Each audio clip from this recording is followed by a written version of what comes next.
En vrai, je me pose beaucoup de questions, notamment qu'est-ce que je fous sur cette terre, pourquoi Spider-Man No Way Home existe et qu'est-ce qui fait que j'aime faire des vidéos sur YouTube. Étant donné que ça fait maintenant plus d'un mois que j'essaie de poster une vidéo par semaine sur cette chaîne, à chaque œuvre que je consomme, je me pose également beaucoup de questions afin de pouvoir potentiellement les développer plus tard dans une vidéo. C'est ainsi que la semaine dernière, j'ai fermé les volets de ma chambre, je me suis assis confortablement dans mon siège et j'ai lancé Memoria de Happy Chatpong Wera C'est Cool. J'ai dit des questions?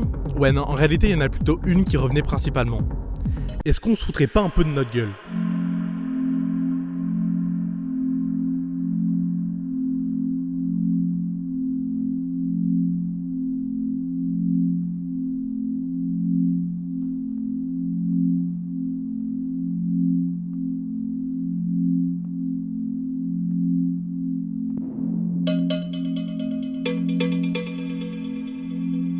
Wera C'est Cool, c'est un réalisateur thaïlandais qui a remporté de nombreux prix au cours de sa carrière. Parmi les plus notables, il a remporté le prix Un Certain Regard en 2002, il a également remporté la Palme d'Or en 2010 et je crois le prix de la meilleure réalisation et du meilleur film, respectivement en 2015 et en 2016. Et en 2021, il n'y a pas si longtemps en vrai, il fait diffuser Memoria, son dernier film en date, qui va remporter le prix du jury à Cannes la même année. Memoria, c'est le récit d'une femme qui rend visite à sa sœur malade en Colombie. Et au cours de son voyage, elle va entendre des sons étranges provenant de on ne sait où, et elle va essayer, tout au long du récit, de découvrir leur mystère. Bon, en soi, c'est vrai, pour l'instant, tout va bien. L'histoire a l'air intéressante, le bonhomme a quand même été décoré chevalier des arts et des lettres en France, donc ok, ça doit être cool. Je vous mets juste 2 commentaires random sur lesquels je suis tombé en faisant 2-3 recherches. J'ai été conquise par la bande-annonce. J'ai kiffé The Green Knight ou La fièvre de Petrov ou Under the Skin pour situer un peu, mais là rien. J'étais attentif et intrigué dans la première moitié, puis plus rien. Y a rien qui se passe à l'intérieur de ces cadres. Chaque fois qu'un plan change, c'est la libération. Vaut mieux se planter dans l'herbe chez soi que de se payer une toile pour voir ça. Expérience mon cul. J'admire l'enthousiasme face à ce vide intersidéral que représente à mes yeux le nouveau Wera C'est Cool. Un film expérimental, fumeux, gratuit, d'une platitude inouïe. Un sentiment de so what, quasi constant sur plus de 2 heures avec des plans fixes à rallonge, des gros plans random pour souligner je ne sais quelle émotion. Concernant la scène de la recherche de son bang, ok, je veux bien qu'il s'agisse d'une séquence intéressante vis-à-vis du personnage, mais ça s'arrête là pour moi. Je ne comprends guère l'argument qui consiste à dire que l'on peut se laisser aller à l'endormissement pendant la projection sans que cela pose problème.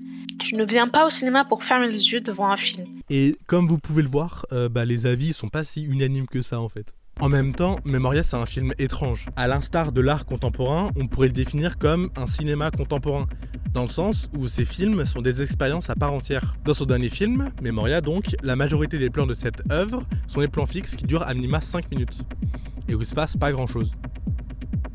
Pour pas dire rien du tout. Vous imaginez 5 minutes ?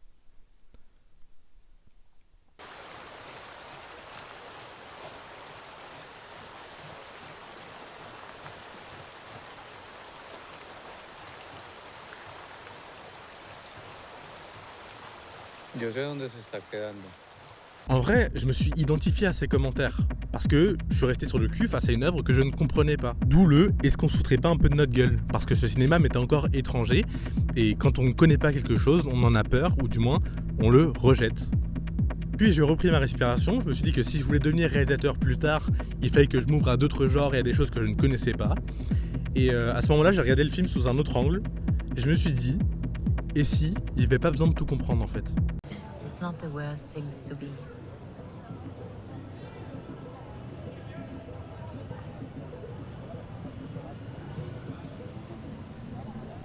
J'ai bien aimé le film.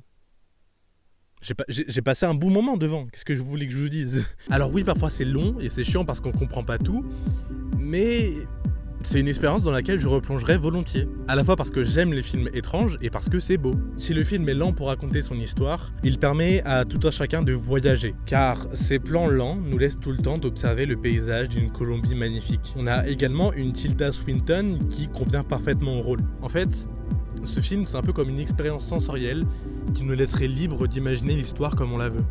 Oh la mouche de fou! Oh la mouche! Personnellement, j'y vois un cinéma fantastique, à l'instar de l'œuvre de Maupassant et de son Horla. En réalité, je voulais parler de ce film pour explorer un peu la limite qu'il y a à l'art et au cinéma. Attention, je suis pas du tout un spécialiste, que ce soit en cinéma, que ce soit en art contemporain, parce que vraiment en art contemporain, pour le coup, je ne connais absolument pas. C'est juste mon avis subjectif, mais j'avais quand même envie d'en parler parce que je trouve ça cool. Voilà, tout simplement.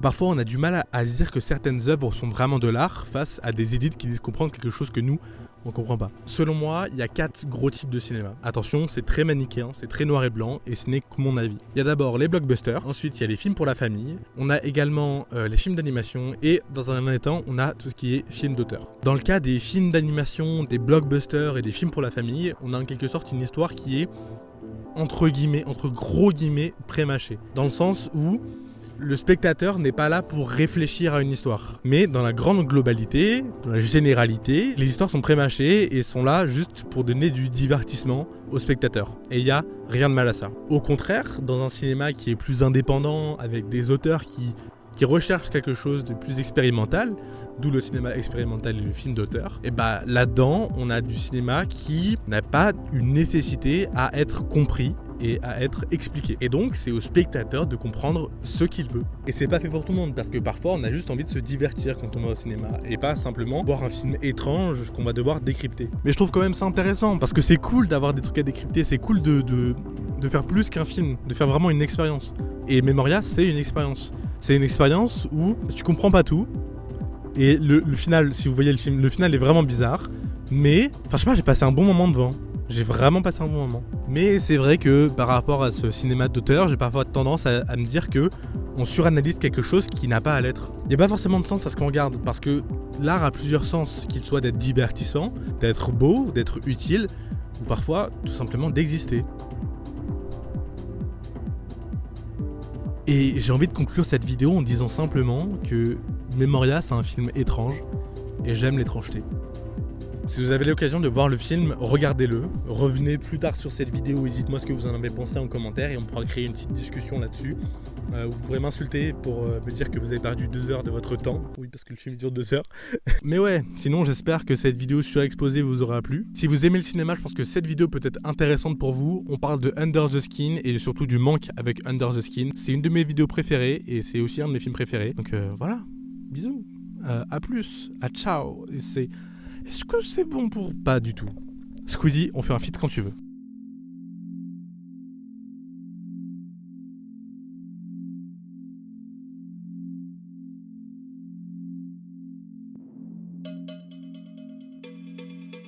Ah oui, il est lent ce lait. Comment ça, il est lent? D'habitude, ça va vite.